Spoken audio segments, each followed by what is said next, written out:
मी राधाकृष्ण सिंधुताई एकनाथराव विखे पाटील ईश्वर साक्ष शपथ घेतो की कायद्याद्वारे स्थापित झाले आहे अशा भारताच्या संविधानाबद्दल मी खरी श्रद्धा व निष्ठा बाळगीन. मी भारताची सार्वभौमता व एकात्मता उन्नत राखीन. मी महाराष्ट्र राज्याचा मंत्री म्हणून माझी कामे निष्ठापूर्वक सचक विवेकबुद्धीने पार पाडीन आणि संविधान व कायदा यानुसार सर्व तऱ्हेच्या लोकांना मी निर्भयपणे व निपक्षपातीपणे तसेच कोणत्याही विषयी ममत्वभाव किंवा आकस न बाळगता न्याय वागणूक देईन.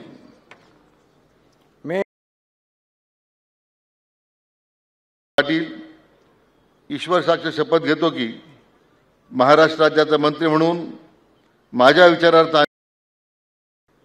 किंवा मला न्याय होईल अशी कोणतीही बाब असा मंत्री म्हणून माझी कामे यथायोग्य पार पाडण्यासाठी आवश्यक असेल ते खेरीज करून एरवी मी कोणत्याही व्यक्तीला किंवा व्यक्तींना प्रत्यक्षपणे व अप्रत्यक्षपणे कळवणार नाही किंवा त्यांच्याकडे उघड करणार नाही.